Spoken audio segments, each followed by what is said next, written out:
My name is Jasmine Science. Well, pretty much I have a 10-year-old boy. His name is Dante. And then my daughter, she's 4, and her name is Jazeera. So I don't try to hide anything from them. So if they ask, I answer just pretty much to what I think they need to know. My name is Bertha. I have 2 boys. One is 24 and one is 27. Do you talk to your children about sex? Yes, I do talk to them about sex, about drugs, about alcohol. My name is Larissa Lobb. I have one child. He is 13 years old. Do you talk to your child about sex?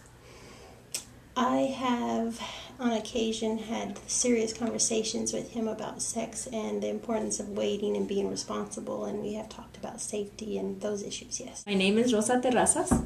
I have 2 kids. One of them is 13, the other one's 18. Do you talk to your children about sex? Yes, I do. What do you remember being taught in school? I know that we did have to get a permission slip signed by our parents. I had older parents, so they were kind of not wanting to give me the permission, but I, talked them into it. And it was just pretty basic. It wasn't a lot of information, so even after I did, have that class, I still didn't know very much. I remember, I guess you had to have a parent's permission slip, and then they would show the slideshows like on STDs and just like pictures and stuff of what they look like.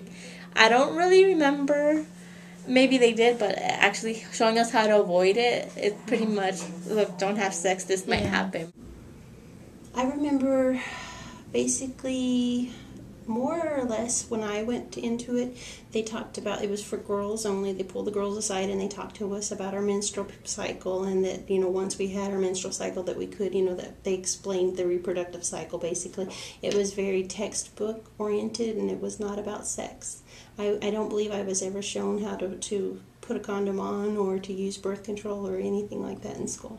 So do you think it was helpful? Mine was, it was good education to know as far as being a female and having a menstrual cycle and those things, but it wasn't sex.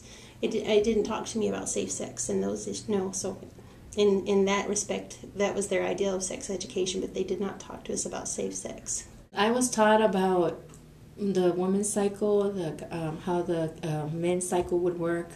They also talked about the safety, the condoms, the pills, and the diseases that we could get. So to me, it was very informative.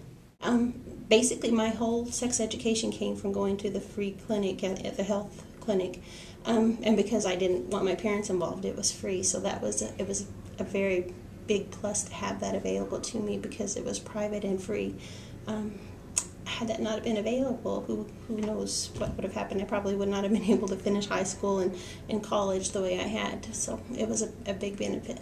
Did your parents talk to you about sex? Not really. Talk to you about sex? No. That was a voodoo that wasn't spoken at home. Did your parents talk to you about sex? Actually, no. Did your parents talk to you about sex? No.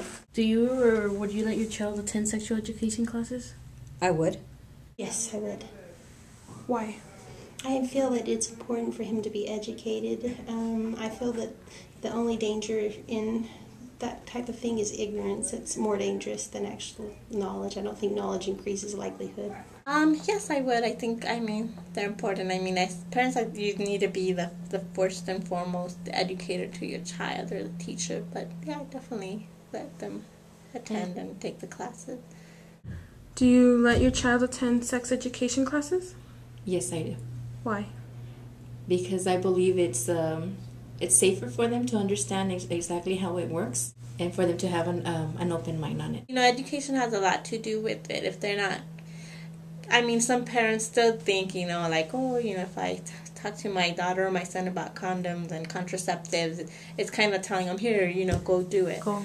And that's why they kind of avoid the subject completely, trying to think, as long as I don't talk about it, they won't know about it. Maybe they won't do it, but that's not the truth. I think it's important for them to get, sometimes as a parent, we don't have all the answers, and maybe somebody who is better educated can give us a little bit of help and answer some of the questions they might have. Or if they're not comfortable speaking, to the parents, I think it's a good idea for them to have that in school. If I can't talk to my kids about something, maybe the school or the person that's going to be doing the presentation could actually answer questions that I don't know how to answer to my kids. I try to be open to them, but I know sometimes there's an issue or something that I really don't know how to answer to them. So maybe if I can't answer, somebody else will. As parents, we're not going to be there for them like 24/7, seeing what they do, controlling what they do. So I'd rather have them have all the information of what's out there, what they can get and what they can use for protection. Of course, abstinence is the best way for you to prevent, an unwanted pregnancy or an unwanted disease. But, especially, they're going to do it at some point anyways. I think abstinence plus, because I think that I think you should be able to give the kids options. There's so many things that you can learn from that, not just pregnancy, but you can also learn sexually transmitted diseases, what happens during a pregnancy, what happens after a pregnancy. I think there's a lot of avenues that can be opened with that. Education is best. We're not going to be able to, tie down our youth and, protect them. It's up to them. So the best protection, I think, is just knowledge and they know what's out there and how they can protect themselves, not really isolation or blindness to the topic.